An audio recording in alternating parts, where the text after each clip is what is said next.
adjust the right angle of the route for the zero blitz. But other than that, I thought when we adjusted, we played pretty solid. When you went to play action, there's only 5 times, but Tom was very effective. He's been effective 4 out of 5, I think, yesterday. Would you want to use more play action in your offense? I'd love to for not 17 down early. Yeah. You got to. The nice thing about this one, we stayed with the game plan, right, and clawed back in it. And I look at the game and 3 possessions offensively, kicking a field goal on the first drive when we got first and goal on the 5. We got 3, right, but 7 was huge. And then the 2 scoring opportunities. If we just get field goals, that's 6 points that makes a difference. And we turn it over. To me, those were the drives offensively that were really important. Defensively, we get hit on out and up, and everybody got exposed twice in man coverage, but 2 of them were great. I don't care who's covering Tyreek Hill because Carlton had him covered, and it was just great throws, and you can't defend a great throw. So hindsight's always 20/20. The zone coverage, they were hitting us a little bit in RPO, so you got to pick your poison with that guy. And I was really proud. I thought the defense adjusted really, really well in the second half. The penalty on the roughing the passer cost us about 3 minutes and 40 seconds at the end of the game. That was huge, and I still don't believe that's a penalty. Gotcha. Thanks. All right, we'll go to Jenna Lane. Hey, Coach, along the lines of the cover zero, I had you 1 for 5 on those. And for the most part, they were deep pass attempts. And I understand the thinking behind that. You don't have any deep defender there. You go for a kill shot, right? But I know also, like in the fourth quarter, you guys hit Cam Brate for like 5 yards in the flat. So on those plays where you guys are going up against cover zero, how many options are there truly underneath when you have those, or is it really just you have to make that shot deep? No, there's a bunch of options, and you can also check the protection to get it picked up and then take the deep shot.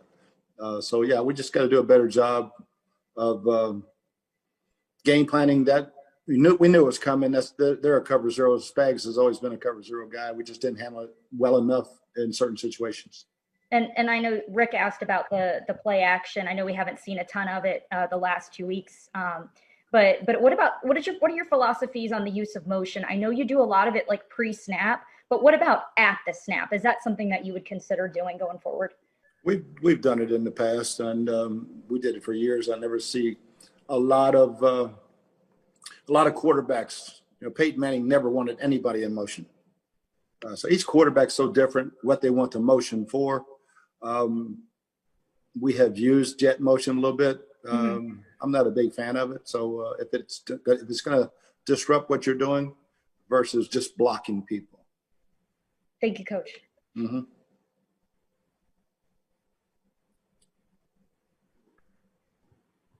All right, we're going to go over to Ira Kaufman. Bruce, the run defense has been fabulous all season, consistent, 12 games. But the pass defense, Bruce, in this little tailspin, it's not playing up to the standards, of the first half of the season. What's going on there? Do you need a better pass rush or better coverage? I think it's that combination. We got to cover tighter, and we got to get home faster. We can't let a guy in man coverage have 3.7, 3.8 seconds to throw a ball. It's got to come out in 3 or less. And we can cover for 10 or 12 yards, but we're going to give him that much time. Again, Patrick is an unbelievable guy. He just keeps backpedaling. He was backpedaling to his left for about, 9.5 yards and throws a dime. So we don't see him every week. But yeah, I think tighter coverage.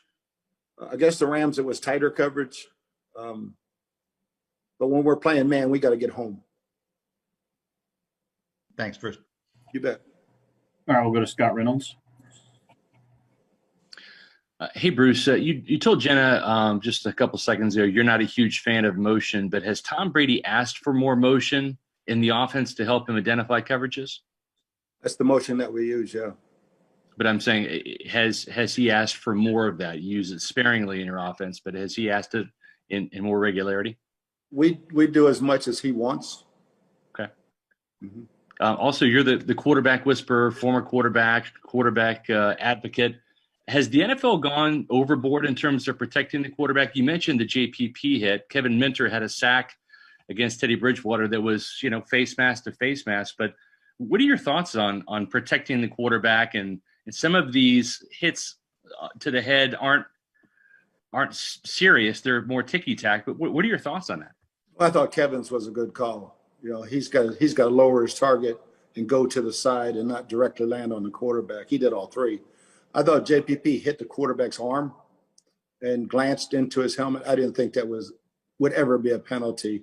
Again, we stopped them, but we lost almost 4 minutes off the clock when we had that ball and interception, which changes the end of the game.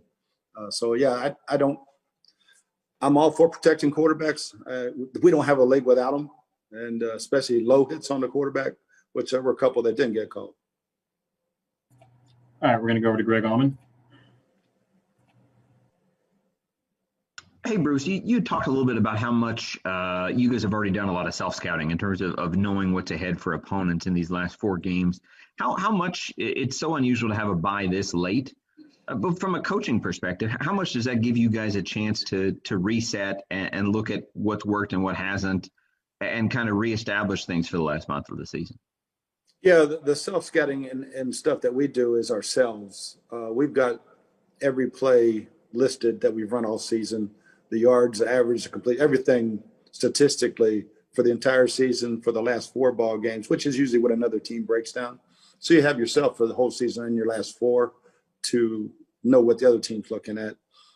As far as the other teams, we usually have an advanced guy only a week ahead of time.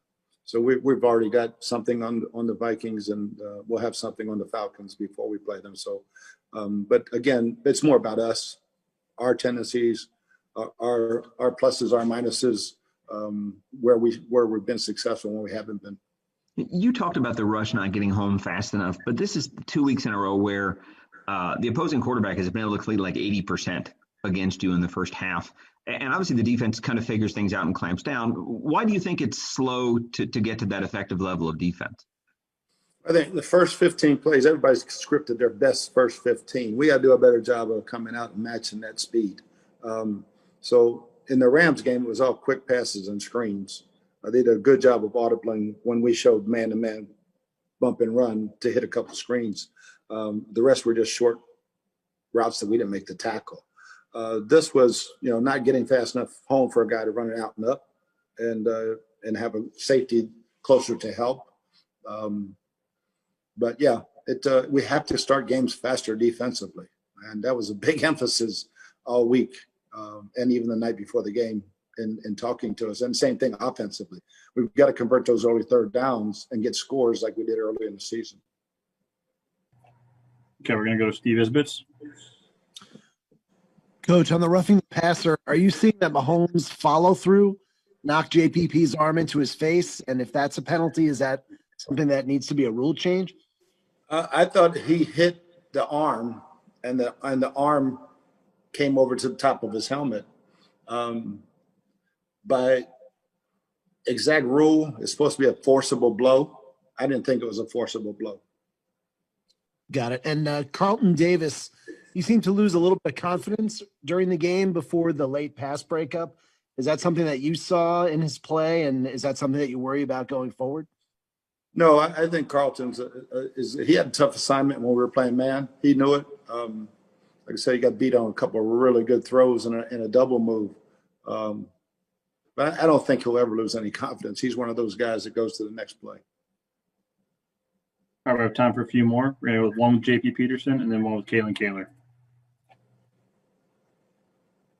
Hey, Bruce. Obviously, Rojo, spectacular touchdown yesterday, but he only got 10 touches. Between him and Fournette, just looking at the tape, Rojo just looks so much more explosive. He's making guys miss. Does he need to get more touches in this offense?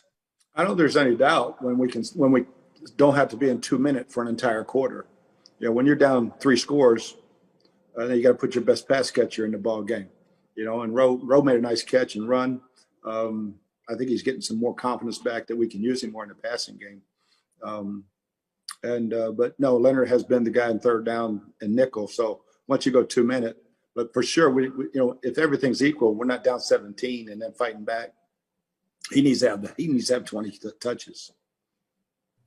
All right, final two are going to be Scott Reynolds, then Kalen Kaler. Hey, Bruce. So with 6 days off, I just wanted to ask you how you and your staff are going to be using the bye week. I know the players have the time off. How much time will the coaches have off versus how you guys are going to be meeting at the facility or via Zoom? Yeah, we're not allowed in the facilities today and tomorrow. League rules have us out of the facility for the virus. We'll be back in Wednesday and get everything settled as far as going back through the self-scout stuff and get a good handle on the Vikings and get the game plan set, and they'll have the weekend off. I will close with Kalen.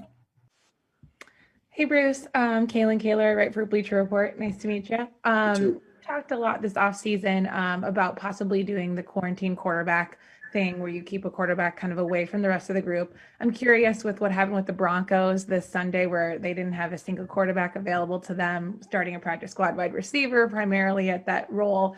Did that make you think any differently about the way that you're handling your quarterbacks in this environment? And was it a reality check? Is it a worst case scenario? What happened to Denver? And do you use that as an example with your players to really stress, we've got to wear our masks in the facility. We've really got to follow this protocol. Yeah, our guys have been outstanding. We follow the protocols and we have such a great facility. We have so much space and so much space outside.